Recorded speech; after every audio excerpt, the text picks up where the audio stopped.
A região metropolitana de Belo Horizonte foi destaque em todo o Brasil nesta semana por causa dos tremores de terra que ocorreram em Contagem. E o tema ainda é um dos mais buscados no Portal Tempo e também está nos trends aí da internet. E é por isso que a gente recebe aqui hoje no Tempo Entrevista o Felipe de Jesus. Ele é professor, geólogo, geofísico e também mestre nos cursos do UniBH. Felipe, seja muito bem-vindo. Obrigado por atender aqui o nosso chamado e vir até os estúdios do Tempo. Eu que agradeço pelo convite, estou à disposição. É uma alegria te receber aqui, assim, e é um tema que gera muita curiosidade em todo mundo, né? A gente que é leigo fica curioso, assim, por que isso está acontecendo na minha cidade, na minha região. Mas antes de começar, queria te perguntar, é tremor de terra ou terremoto? Não, uma boa pergunta e de fato, assim, são termos, né, que a gente usa, são adjetivos que a gente pode chamar, que vão diferenciar em função da intensidade e da magnitude desses eventos, né? Então, quando a gente fala de um tremor de terra, são coisas de baixa magnitude, que é o que geralmente a gente convive aqui no Brasil, né?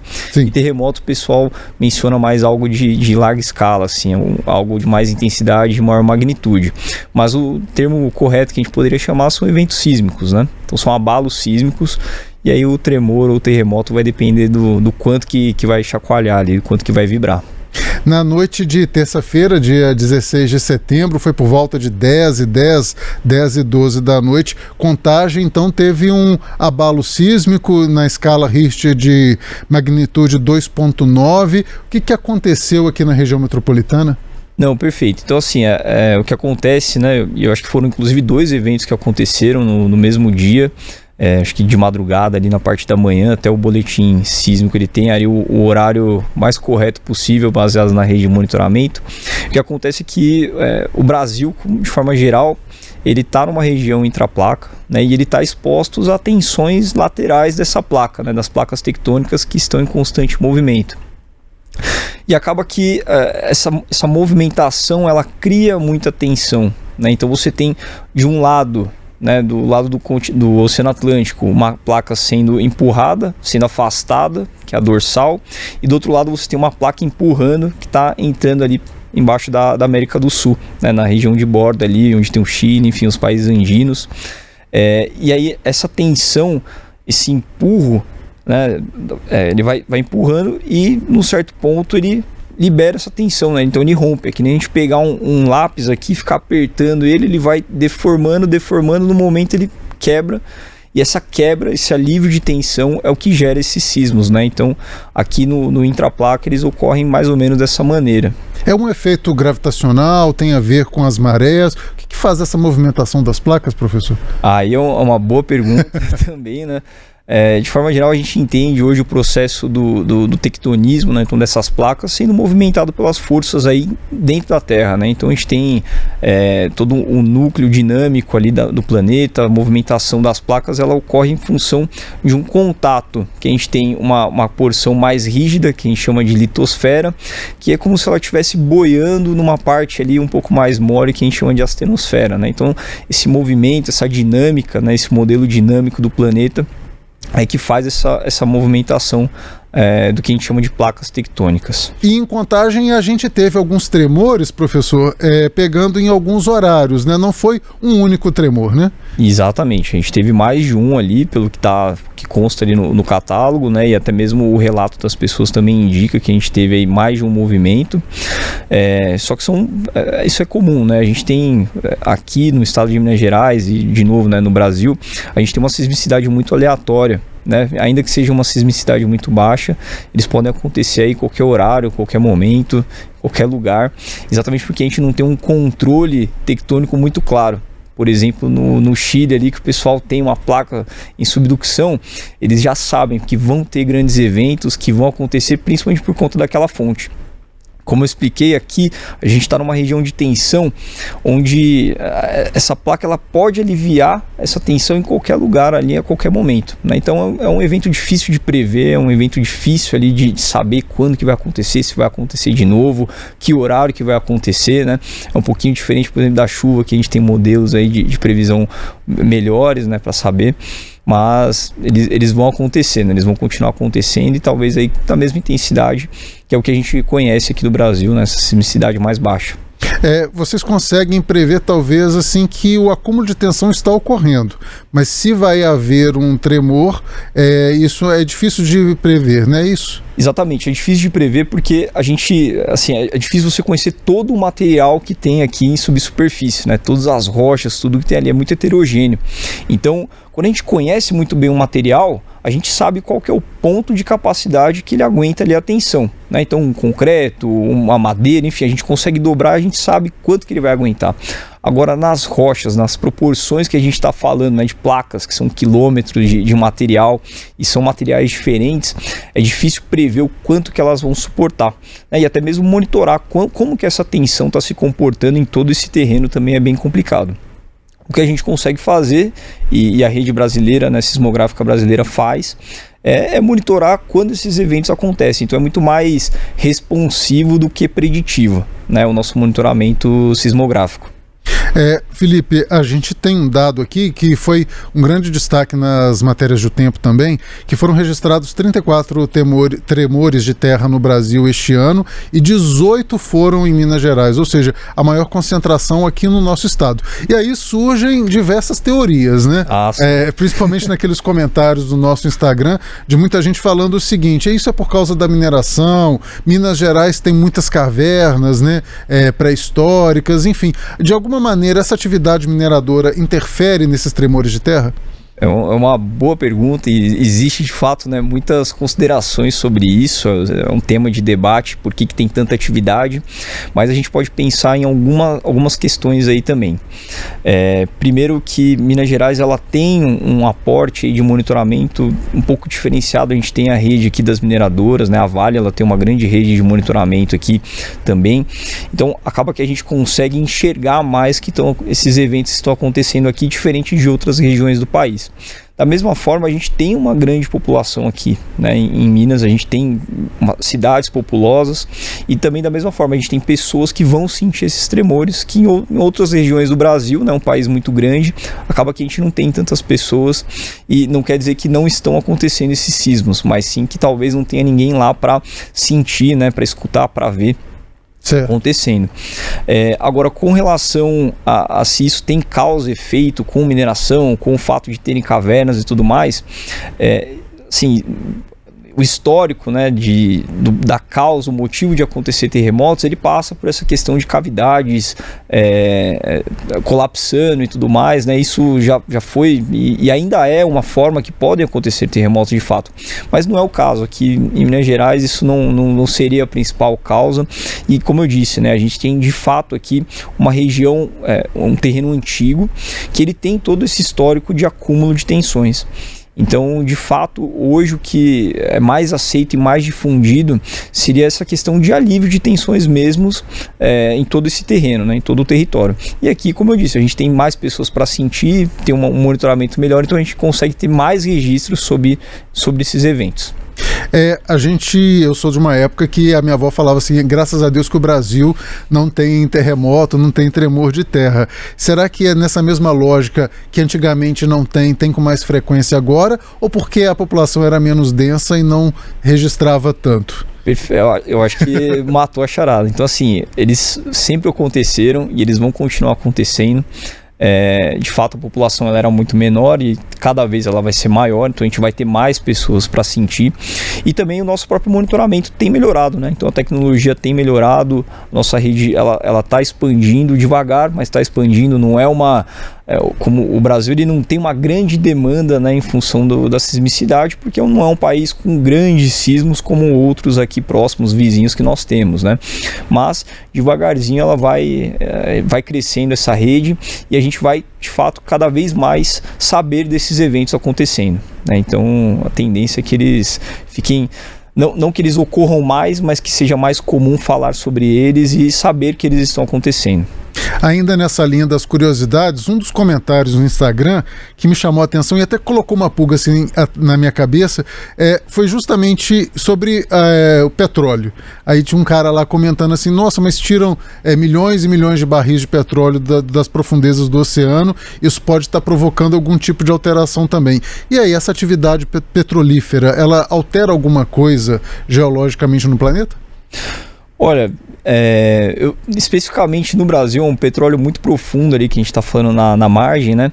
Mas existe de fato uma influência ali quando você extrai um material de uma certa região, aquilo ali cria um espaço, né? E esse espaço ele pode ser preenchido, seja pelo material rochoso que está na volta, né? Então ele vai colapsar, né? Tem um pequeno colapso, isso de fato pode causar um evento e isso acontece inclusive em algumas outras regiões do mundo onde você tem exploração de petróleo onshore, né? Que é no terreno.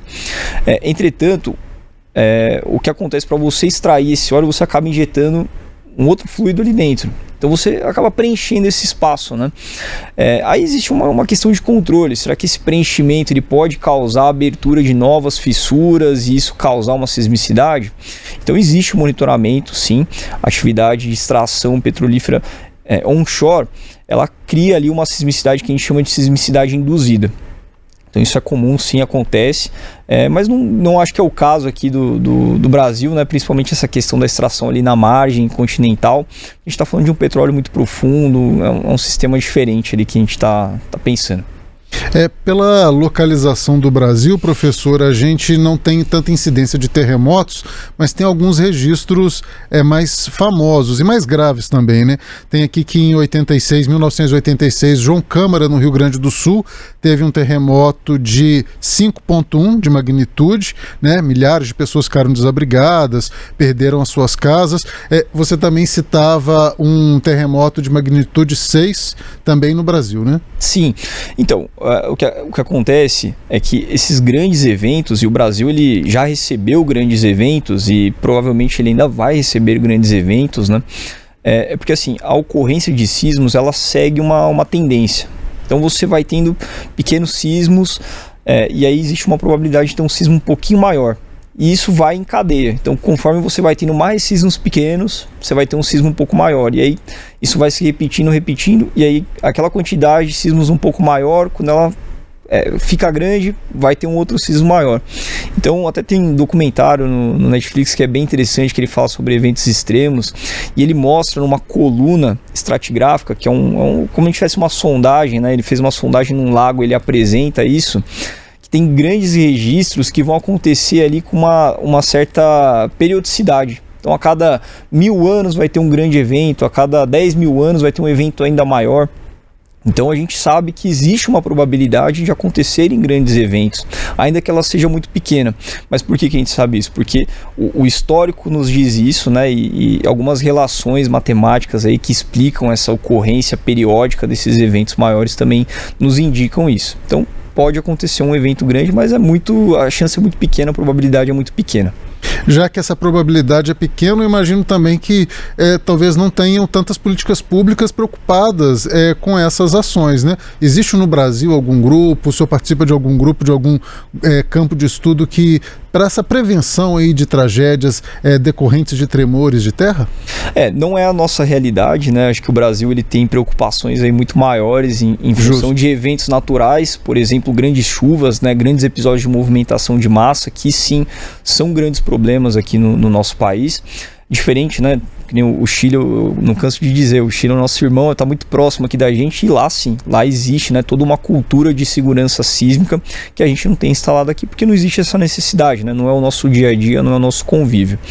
Então assim, a gente não tem medidas de engenharia hoje que são dedicadas aí para políticas públicas, né? Mas a gente tem aí uma conscientização cada vez maior de grandes obras de engenharia, então existem aí requisitos que já são cumpridos. A gente tem avançado aí principalmente nas questões de barragens, tanto barragem de água, barragem de rejeito, estruturas da mineração que estão sendo já projetadas hoje para suportar aí episódios, né, eventos que sejam maiores, né, que a gente chama então desses eventos maiores. Uma outra curiosidade que a gente sempre repara, isso me chama a atenção, que sendo aqui no Brasil ou em qualquer outro lugar do planeta, os terremotos me parecem que são quase sempre à noite. Isso tem algum fundamento científico? Faz sentido? Porque, assim, infelizmente teve uma grande tragédia agora no Afeganistão, foi de madrugada, e a maioria desses tremores de terra eu percebo que são de madrugada. Tem alguma explicação para isso, Felipe? Não, então, é que nem eu disse, o episódio de um evento, ele é muito aleatório, né? Não tem uma relação direta com horário, enfim, ele sempre é algo aleatório, não tem como prever se ele vai acontecer somente à noite ou não. São coisas, acho que do acaso aí de acontecer nesses horários, mas da mesma forma já aconteceram outros grandes episódios de evento durante o dia, durante a noite, durante a madrugada. Eu acho que é algo mais aleatório aí mesmo que a gente está pensando. Não tem nenhuma explicação da tensão ali Não, das placas tectônicas. À noite ou de dia a gente tá falando ainda do campo da aleatoriedade. Em relação a gente teve também alguns tremores mais fortes, mas foi divisa com o Brasil. Aconteceu no Chile, né? No Peru, que faz divisa com o Brasil, e aí acaba que a gente sente também, mas isso porque esses países estão mais propensos, né? Esses Exatamente. Países ali com o Pacífico, né? Exatamente, eles estão numa região ali que é muito mais ativa, né? Tá sobre um regime ali tectônico bem diferente do nosso. Então já existe um controle muito maior também para entender, né, todas as medidas de engenharia, as grandes obras, elas já passam por esse processo, né? Tem uma engenharia sísmica e uma cultura de segurança sísmica muito diferente, né? Então nas escolas as crianças aprendem o que fazer numa situação de um grande abalo, as pessoas, né, os prédios, eles são preparados ali para caso aconteça, né, tem uma evacuação prevista, porque quando a gente fala de eventos sísmicos, né, é muito mais responsivo, né? É difícil, como eu disse, a gente não consegue prever. Então a gente tem que ter ações responsivas ali caso aquele episódio aconteça. O que acontece muito, por exemplo, no Japão é maremoto, né? Então você tem um terremoto, aquele terremoto ele causa ali um tsunami, né? Um maremoto, e aí sim existe uma prevenção. Então eles conseguem já monitorar, prever se vai ter em função de um certo abalo, aonde aquele maremoto vai chegar, o quanto que ele vai alcançar, e aí sim ter medidas, né, de evacuação que são bastante efetivas. A chance, então, é mínima também do Brasil ser atingido por um tsunami, né? Sim, nós não estamos aí num regime nesse próximo. Exatamente. Até circulou um tempo atrás a questão de um vulcão que poderia entrar em erupção, acho que na Europa, e isso poderia acarretar, mas assim, a gente corre muito pouco risco aí de qualquer tipo de tsunami. A gente teve uma notícia, acho que foi no ano passado ou retrasado, de um suposto tsunami, acho que foi no sul do Brasil, mas que não teve relação tectônica nenhuma, e sim foi um fenômeno de uma tempestade. Então aí você teve grandes ondas que, né, teve uma invasão ali de água na linha costeira, mas aquilo ali não tinha relação nenhuma com um evento sísmico ou qualquer natureza tectônica. Felipe, a gente em Hollywood a gente tem esses filmes muito catastróficos, né?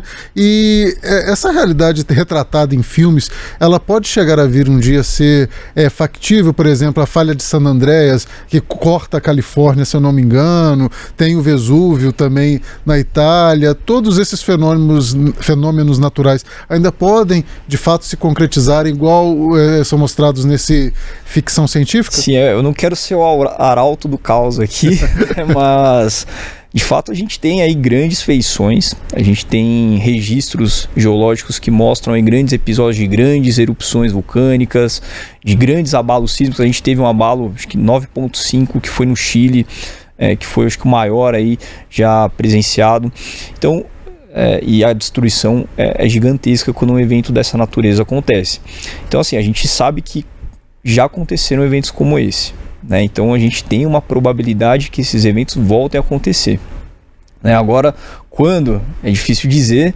Onde vai acontecer? Também é difícil dizer, mas a gente tem, como eu disse, registros históricos de que grandes episódios já aconteceram, e a gente vê, né, como todas as séries que a gente vê de monitoramento de mudanças climáticas, séries de monitoramento de episódios de eventos sísmicos, de episódios de maremotos, né, grandes ondas, mudanças, transições da linha costeira com avanço e descida dos mares.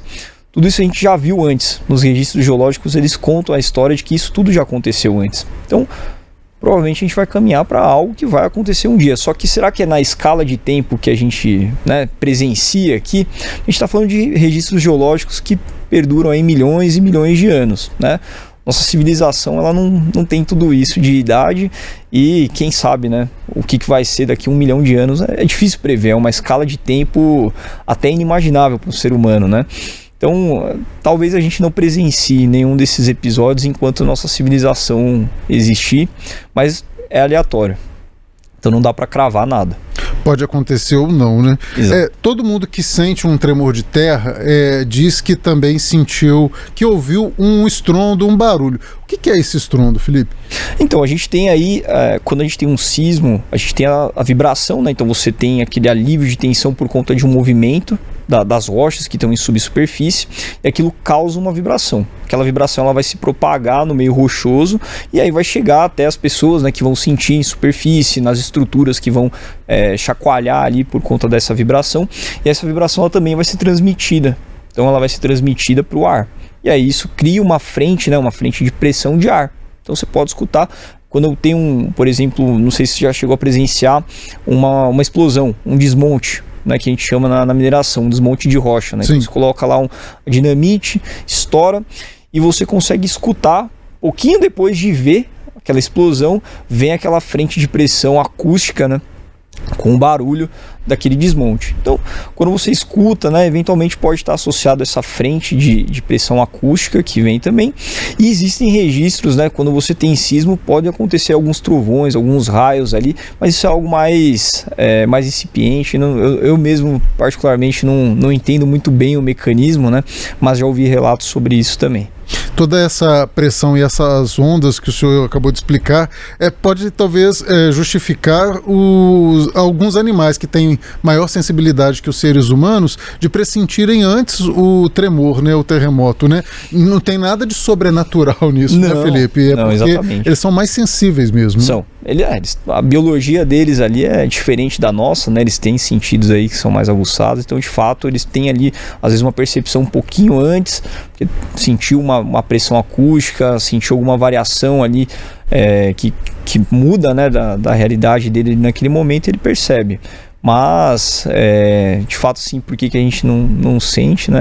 Realmente a biologia do bicho é diferente da nossa. E é interessante, a gente tem alguns vídeos que circulam pelas redes sociais que mostram, assim, segundos antes da câmera, por exemplo, captar o tremor, os animais já começam a correr, justamente porque eles já sentiram que alguma coisa estranha está acontecendo, né? Exatamente. Eles, claro, não tem a mínima compreensão, né? E é engraçado porque, assim, quando a gente tem um sismo também, a gente tem diferentes ondas que vão se propagar. Tem diferentes modos de propagação dessa vibração. A gente tem ondas que vão chegar super rápido, que são ondas que não vão criar uma vibração tão grande no terreno. E aí a gente vai ter ondas que são mais lentas, que viajam mais lentamente, que aí sim elas vão carregar, né? Elas vão ter uma amplitude muito maior e chacoalhar muito mais. Então, uma outra possibilidade é isso, né? Esses animais têm uma sensibilidade maior, eles já sentem aquela primeira passagem daquele sinal, aquela onda que é mais rápida e que gera uma amplitude menor, e aí quando chega a outra, né, que aí a gente começa a perceber porque a gente é menos sensível, né?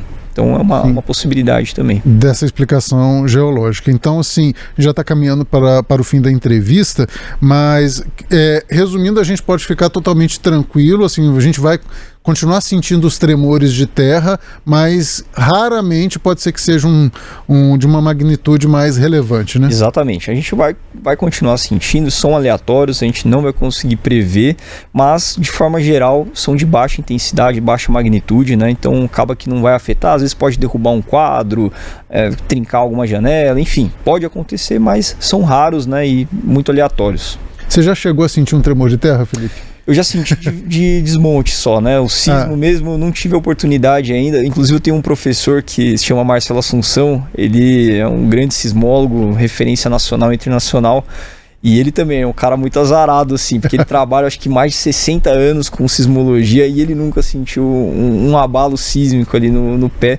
Então, tem que procurar, né? Tô procurando um sismo ainda. Eu confesso que eu morro de curiosidade e tenho vontade. Assim. O pessoal fala meio macabro, baixinho, mas eu tenho vontade de poder sentir. Teve em Contagem na terça-feira, a gente trabalha em Contagem, mas eu já tinha ido embora quando foi 10 horas da noite. Tem colega aqui que fala, que afirma que chegou a sentir, que mora nesses bairros que foram atingidos, né? Já estive em regiões que tem muitos terremotos, mas que lá uma semana não senti nada. nada. Então... Exatamente. Então é aquilo, né? Como é aleatório. É difícil... É difícil a gente poder. Mas eu também queria ter experiência, mas de baixa intensidade e baixa magnitude. Eu imagino que é uma pergunta que seus alunos devem fazer muito sempre, né? Assim, sobre essas curiosidades todas dos terremotos. Sim, né? A gente conversa bastante. Eu dou uma matéria de geofísica, né? Que ela é focada mais na parte de exploração, mas a gente sempre tem uma introdução e a gente fala dos principais... O histórico da geofísica e a geofísica da Terra sólida que a gente chama, né? Então a gente estuda todos esses fenômenos de campo magnético, campo gravimétrico, os sismos e tudo mais. Então a gente conversa bastante sobre isso. É sempre uma aula bem rica, bem interessante. Felipe, quero muito agradecer a sua participação aqui no Tempo Entrevista, por tirar todas essas dúvidas, curiosidades. Ficou alguma coisa que a gente não citou que você gostaria de destacar? Eu queria recomendar para quem sentir, né, eventualmente um sismo, tem uma página da Rede Sismográfica Brasileira que ela se chama Sentiu Aí. É do mapinha do Brasil, né? Isso, que a gente até pode mostrar aqui na tela. E aí Sentiu Aí, e é um aplicativo gratuito? É gratuito, todo mundo pode acessar. Ele é um formulário que a gente preenche. Ele pergunta lá onde você estava quando sentiu, o que aconteceu quando você sentiu, se caiu alguma coisa e tudo mais. Isso é uma forma de complementar o nosso monitoramento também. Então o monitoramento ele ganha, ele se beneficia. Essa tela aí. Exatamente. Essa aqui, ó, sentiu um tremor? Deixa o seu depoimento. Então você conta e isso daí ajuda a melhorar a base de dados, né, o banco de dados de monitoramento e criar bons modelos que vão explicar, né, essa sismicidade no nosso país. Perfeito. Felipe, muito obrigado então pela sua participação e até a próxima. Espero recebê-lo aqui mais vezes no Tempo Entrevista. Muito bom. A gente conversou com o professor Felipe de Jesus, ele que é geólogo, geofísico e professor do curso de Engenharia de Minas do UniBH, esclarecendo aí todas as dúvidas sobre os tremores de terra aqui em Minas Gerais.